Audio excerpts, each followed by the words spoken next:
Hello guys, welcome to SSC Baba. आज हम लोग एसएससी बाबा में डिस्क्रिप्टिव पेपर के बारे में देखेंगे। ये एसएससी सीजीएल 2019 का ही पेपर है। हम लोग इस पेपर को देखते हैं कि किस तरह से हमें मार्क्स ज़्यादा से ज़्यादा स्कोर करना है। और हमारे डिस्क्रिप्टिव पेपर में ऐसे में एक आया था EIA, इन्वायरमेंटल इम्पैक्ट असेसमेंट, उसके बारे में भी जानेंगे। थोड़ी सी ब्रीफ एक जानेंगे, बाकी आपको गूगल वगैरह पर तो उसकी पूरी डिटेल मिल ही जाएगी। ओके, सो ये डिस्क्रिप्टिव पेपर का ये हमारा एपिसोड 2 है, जिसमें ये डिस्क्रिप्टिव पेपर का ये हमारा एपिसोड 2 है, जिसमें 32 आउट ऑफ 100 एक मेरे ही कलीग का है। तो उन्होंने RTI से पेपर निकलवाया है और वो पेपर का यहाँ पर हम लोग डिस्कशन करेंगे कि मार्क्स क्यों कम आए, क्यों ज़्यादा नहीं आए, क्यों, किस तरह से हम लोग इसमें और इम्प्रूवमेंट कर सकते हैं, उन सब चीज़ों को देखेंगे। ओके, सो ये एपिसोड 2 मैं आप सभी का वेलकम करता हूं एनएसएससी बाबा। अगर आप लोगों ने लाइक शेयर सब्सक्राइब नहीं किया है तो please do it, and please bell button को भी दबा दें, सो दैट कि आपको इसके बाद के जो भी वीडियोस आएंगे वो आपको पता चलेगा। हमारे पास हिंदी के भी डिस्क्रिप्टिव पेपर के RTI की कॉपीज अवेलेबल है, जो आपको नेक्स्ट एपिसोड्स में मिलेंगे। ओके, तो कंटिन्यू करते हैं। सबसे पहला जो क्वेश्चन था, यहाँ पर आप लोग मार्क्स देख सकते हो, 32 मार्क्स है। Okay, 20 and 12। तो सबसे जो पहला क्वेश्चन था that was EIA, environmental impact assessment in India. EIA actually होता क्या है? सबसे पहले हम लोग उसके बारे में एक ब्रीफ जान लेते हैं, व्हाट इज EIA, वो होता है क्या है। Okay, so environmental impact assessment के बारे में, okay, so environmental impact assessment एक स्टडी है to predict the effect of a proposed activity oblique project. अगर सपोज करिए कि मुझे अपनी एक इंडस्ट्री को दिल्ली के बीचों बीच कनॉट प्लेस में मुझे एक इंडस्ट्री ओपन करनी है। सपोज वो एक लेदर इंडस्ट्री है।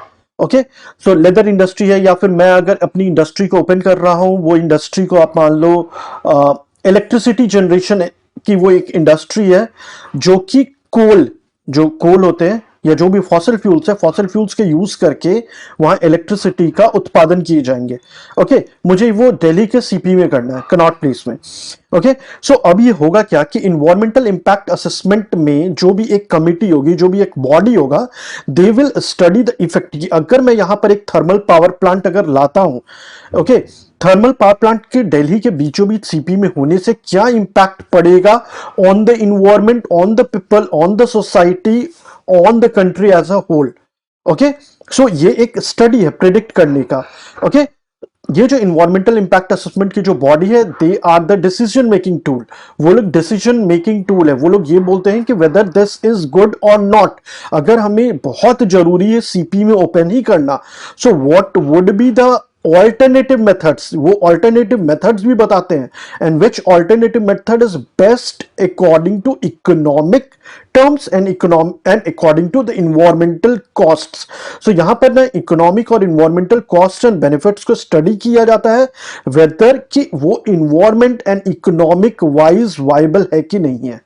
Okay, so this is all about environmental impact assessment. ये गवर्नमेंटल बॉडी या फिर गवर्नमेंट किसी NGO को दे सकती है, या गवर्नमेंट खुद की कमेटी बना सकती है, या गवर्नमेंट एक बॉडी बना सकती है, एक संस्था बना सकती है, और वैसे करके हर एक कंट्री ऐसे ऐसे करते हैं। ओके, सो इन्वायरमेंट का इम्पैक्ट स्टडी करना बहुत ही ज्यादा जरूरी है। ओके, अगर मुझे अपनी एक इंडस्ट्री को ओपन करना है, और वो इंडस्ट्री, सपोज मुझे कोल माइनिंग की मेरी एक इंडस्ट्री है। ओके, कोल जहां पर भी जमीन के अंदर है, उसके ऊपर बहुत ही ज्यादा फॉरेस्ट है। तो ये जो इन्वायरमेंट इम्पैक्ट असेसमेंट वाले हैं, अगर मुझे कोल की माइनिंग की अगर मुझे मिल जाती है लाइसेंस, तो ये इन्वायरमेंट इम्पैक्ट वाले ये बोलेंगे कि आप ये जो 2 एकड़ के लैंड को डिग्रेड कर रहे हो, ठीक है, क्यों? क्योंकि मैंने वहां फॉरेस्ट काट दिया और वो लैंड डिग्रेड होगा। तो आप इस 2 एकड़ की जगह 5 एकड़ का कहीं पर जमीन लेकर और उससे फॉरेस्ट लगाइए, उसमें फॉरेस्ट का काम करवाइए, उसमें प्लांटेशन करिए। ओके, तो ये एक इन्वायरमेंटल इम्पैक्ट के बाद उन्होंने एसेस करके वो मुझे बोल सकते हैं, वो ऐसा वर्डिक्ट दे सकते हैं कि आप ऐसा ना कहीं और फॉरेस्ट लगाओ, ये हमारी एक बैरन लैंड है, आप उसमें फॉरेस्ट लगाओ, आप इसमें 2 करोड़ ट्रीज लगाओगे तभी आपको वो अलाउ करेंगे माइनिंग एक्टिविटी के लिए। तो इस तरह से वो स्टडी करती है, इन्वायरमेंटल इम्पैक्ट स्टडी, और ये पूरी एक इन्वायरमेंटल इम्पैक्ट स्टडी का एक ब्रीफिंग है। ओके, तो इसके बाद देखते हैं हम लोग कि किस तरह से ये 32 मार्क्स में उन्होंने कंटेंट में क्या लिखा, राइटिंग अच्छी थी कि नहीं, कटिंग्स हुई कि नहीं, हम लोग इन सब चीजों पर डिस्कस करते हैं। Okay, So to start with, India is a developing country which aims to become fifth largest economy by 2024.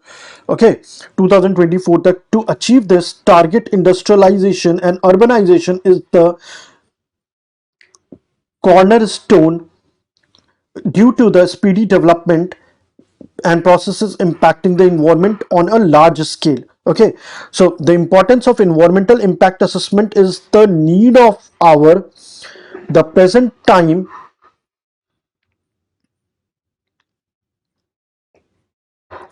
In the present time.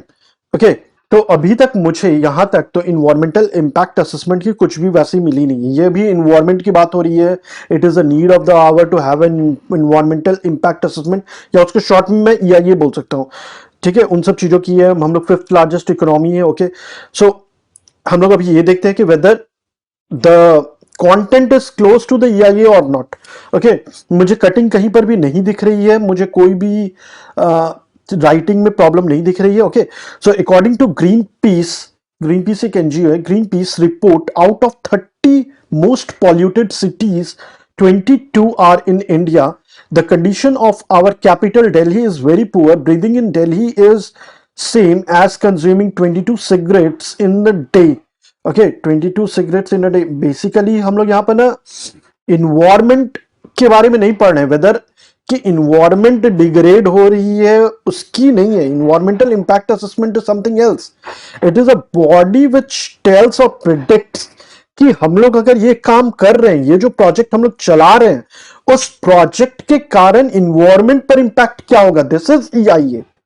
Okay, 22 cigarette पीकर दिल्ली में ये हो रही है. This is not EIA. ये इन्वायरमेंटल डिग्रेडेशन अगर आती तो फिर ये कंटेंट चल सकता था. सो अभी तक 1 और 2 पेजेस हो गए, मुझे अभी भी EIA नहीं पता चला है. ओके, आपको ना एग्जाम में कीवर्ड्स को देखना है. EIA, environmental impact. Okay, environment पर इम्पैक्ट और उसकी assessment. The key word here is assessment. अगर मुझे EIA के बारे में नहीं भी पता है ना, तो असेसमेंट करेगा कौन? कोई बॉडी करेगी, कोई संस्था करेगी, गवर्नमेंट करेगी, NGO करेगी, वो असेस करेगी कि अगर कोई एक इंडस्ट्रियलाइजेशन हो रही है, अर्बनाइजेशन हो रही है, कहीं डैम बन रही है, तो उससे इन्वायरमेंट पर इम्पैक्ट कैसे बनेगा. आपको ये चीजों को डिकोड करना है वहां. ओके, सो अभी तक मुझे कंटेंट मिनिमम दिखा है. लेट्स फाइंड आउट कि आगे कुछ मिलता है या नहीं. Okay, so EIA helps to set criteria and a standard to emit certain level of carbon dioxide and other harmful gases. Actually EIA ये काम नहीं करती है. अगर मेरी एक थर्मल पावर प्लांट होगी तो they are not going to set कि मेरी थर्मल पावर प्लांट से कितनी पॉल्यूशन हो रही है या नहीं हो रही है. This is not the work of EIA. ये एक इन्वायरमेंटल, ये मिनिस्ट्री ऑफ इन्वायरमेंट भले ही अपनी कमेटी बनाएगी कि ये बहुत पुरानी थर्मल पावर प्लांट हो गई है और बहुत ज्यादा वो कार्बन डाइऑक्साइड इमिट कर रही है, but this is not EIA. EIA proposed project के लिए होती है, प्रपोज्ड एक्टिविटी के लिए होती है. जब मैं उसको एसेस करूंगा, किसी भी एक प्रपोज्ड प्रोजेक्ट को एसेसमेंट करनी है कि अब वो प्रोजेक्ट अगर ऑलरेडी बन चुकी है तो फिर मैं एसेस करके करूंगा क्या. फिर तो ये तो वो हो गई ना कि एयर इंडिया चल रही थी, बाद में उसकी असेसमेंट हुई, असेसमेंट में ये पाया गया कि वी आर इन लॉस. तो ये चीजें अलग बॉडी करेंगी इस चीजों को. अब दीपम और उन सब की तरह के बॉडीज करेंगे. ठीक है, ये EIA का काम नहीं है. EIA प्रपोज प्रोजेक्ट में बेसिकली काम करता है, बेसिकली. ओके, अगर उन्हें कुछ और वर्क दिया जाएगा तो they will do that, but वो basically propose project, propose activity के लिए. ओके, और वो गैसेस कितनी इमिट होंगी इन सब चीजों के लिए नहीं है, वो इन्वायरमेंट पे कितना इंपैक्ट डालेंगे उसके लिए. और वो इंपैक्ट का वो क्या कर सकते हैं, वो जो इंपैक्ट वो इन्वायरमेंट पे वो इंडस्ट्री करेगी उसके एवज में उन लोगों को क्या करना है. This is EIA. उस इंडस्ट्री को क्या करना है, कहीं और प्लांटेशन करवाएगी, कहीं और कुछ करेगी, वो दिल्ली के बीचों बीच वो इंडस्ट्री को नहीं सेटअप होने देगी, वो कहीं बैरन लैंड पर बोलेगी कि आप इस तरह के इंडस्ट्रीज को सेटअप करो. This is EIA. Okay, so moving ahead, air quality index AQI helps to determine the weather condition of a locality and aware the locals to stop reduce outdoor activities. Okay, ये stop वगैरह नहीं करती है. Okay, so I what I am finding here है इसकी अभी content की थोड़ी problem चल रही है. During construction it helps to determine the pollution level. Okay, absolutely not, ये काम नहीं है. Okay, So the impact of global warming can be felt easily as it rises the average temperature of Earth according to Paris Climate Agreement change. Okay, COP की बात हो रही है. Many countries set target to limit average temperature rise to 1.5 degree Celsius. Okay, more or less मुझे content environmental degradation का दिख रहा है as compared to what the question has been asked EIA. Okay, और शायद यही कारण है कि मार्क्स कम है बिकॉज राइटिंग बहुत अच्छी है, कहीं पर भी मुझे कटिंग्स नहीं दिख रहे हैं, बट कंटेंट मुझे नहीं दिख रहा है. Content is very necessary. Okay, आपको कंटेंट को डिकोड करना आना चाहिए. इन्वायरमेंटल डिग्रेडेशन नहीं है और इवन इन्वायरमेंटल इंपैक्ट नहीं है. This is EIA, environmental impact assessment. This is something else जो मैंने बताया. Many technologies have emerged which alert citizens of any disaster. Alert citizens of any disaster. It helps to take timely and coordinated actions. Many lives and property can be saved with proper assessment of the environmental impact. Okay, this is good कि हाँ होंगे. Many lives will be saved, but is it close to what it's asking? ये हम लोग ना conclusion वगैरह में दे सकते हैं, but EIA का body missing है. It helps to decide which activities should be taken on which time so as to minimize the harmful effects of the environment. We cannot deny the growth, but making environment clean is also a एक box में दो मत use करिए. Okay, so also एक box में दो word आपको use नहीं करना है. Also a topmost priority. So the government should take proper steps to make our country healthier and wealthier with the help of assessment records. Okay, basically content is a major drawback. Okay, मुझे content यहाँ दिखी ही नहीं है. Content is a major drawback. Content missing है, इसीलिए 20 out of 50 मिला. Okay, SSC की एक बात और बता दूं, जो वो लोग ना पेपर 1 में देते हैं मोर और लेस वो लोग पेपर 2 में देते हैं. आप कितना भी अच्छा क्यों ना लिख लो, वो कम कर सकते हैं, ज्यादा तो बिल्कुल भी नहीं करते. 10-20% से ज्यादा करेंगे ही नहीं. सो आई कैन एश्योर यू कि अगर फर्स्ट क्वेश्चन में आपको 20 मिला है ना, तो सेकंड क्वेश्चन में नॉट मोर देन 24 आपको मिलेगा. ओके, अगर मैं 20% लेता हूं तो 20% आपके 10% हो गया 2 मार्क्स, 20% 4 मार्क्स, तो 24 से ज्यादा तो नहीं मिलेंगे. ओके, ये आप बेहतरीन लिखोगे तब, अगर आप नहीं लिखोगे तो और कम ही मिलने वाले हैं. Okay, so let's jump into the second question. ये एक प्रेसी राइटिंग थी. प्रेसी राइटिंग का पूरा डिटेल मैंने एपिसोड 1 में बताया है, आप लोग वहां पर जाकर देख सकते हो प्रेसी राइटिंग का एपिसोड 1. ओके, सो सबसे पहले title is missing. Where is the title? I am not able to see the title. Okay, title is missing. Title should be on the top, that is why it is a title. Okay, यहाँ पर title को ना बिल्कुल end में लिखा गया है, and this is basically a footnote or something like that. but आप title को always top पर लिखेंगे. जो भी आप प्रेसी राइटिंग स्टार्ट करोगे ना, आप उसके top पर ही title को लिखोगे. okay, तो title missing है, title end में है. this is a major problem. This Plessy gives idea about the condition which arises during the seminar. ये this Plessy gives an idea. I don't think कि this sentence is valid here. Okay, आपको direct content पर आना है. आप यहाँ पर ना नरेशन नहीं कर रहे हो. Plessy writing is not the narration. Plessy writing is just a short form of what the content has been given to you. Okay, this passage gives you an idea about this is narration. Okay, यहाँ पर narration नहीं पूछा है. सो यहाँ पर मुझे एक problem लगी कि ये एक नरेशन बेस्ड नहीं होनी चाहिए, शॉर्टकट में होना चाहिए. प्रेसी का मैंने आपको एपिसोड 1 में अच्छा से बताया है. Okay, title is missing. Title always top में यहां होगा, नरेशन नहीं है. About the condition which arises during the seminar और presentation, there are 2 types of relationship between audience and speaker. First, ये ऐसे फर्स्ट सेकंड नहीं करेंगे, फर्स्टली लिख दो आप यहाँ पर. फर्स्टली, सेकेंडली, ये ऐसे फर्स्ट करके ये अंडरलाइन करके, this is not the correct way. Firstly comma any speaker, आप ऐसे कर सकते हो. okay, so first any speaker, no matter how seminar or experienced he is, or how senior or experienced he is, if he feels nervousness during presentation, audience feel relieved and they care for him. It's good relationship. okay, it's a good relationship. okay, it's a good relationship. मुझे ये first नहीं समझ में आया. it's a good relationship. secondly, आप secondly use कर लो. secondly comma, if speaker is, okay, so this is the problem. if speaker is overconfident, audience